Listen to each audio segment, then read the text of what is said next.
पाकिस्तान ने हंगामी बुनियादों पर मजीद LNG की खरीदारी का फैसला किया है। एक LNG कार्गो की स्पॉट खरीदारी के लिए टेंडर जारी कर दिया गया। आलमी कंपनियों से आज तक बोलियां तलब की गई हैं। खित्ते की कशीदा सूरत हाल के तनाजुर में कतर से LNG की फराहमी मुतासर होने के बायस पाकिस्तान को LNG की स्पॉट खरीदारी पर इन्हिसार करना पड़ रहा है। बोलियां 15 से 16 जुलाई तक की सप्लाई के लिए तलब की गई हैं। इससे कबल 10 से 11 जुलाई तक की सप्लाई के लिए एक कार्गो खरीदा गया था।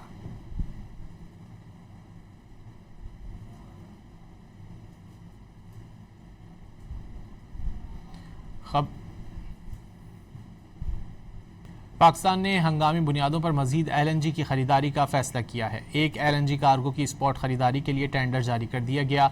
आलमी कंपनियों से आज तक बोलियां तलब की गई हैं।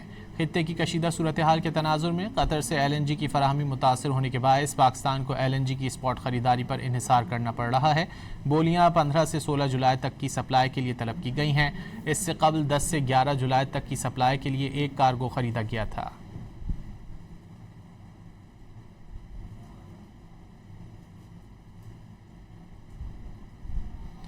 खब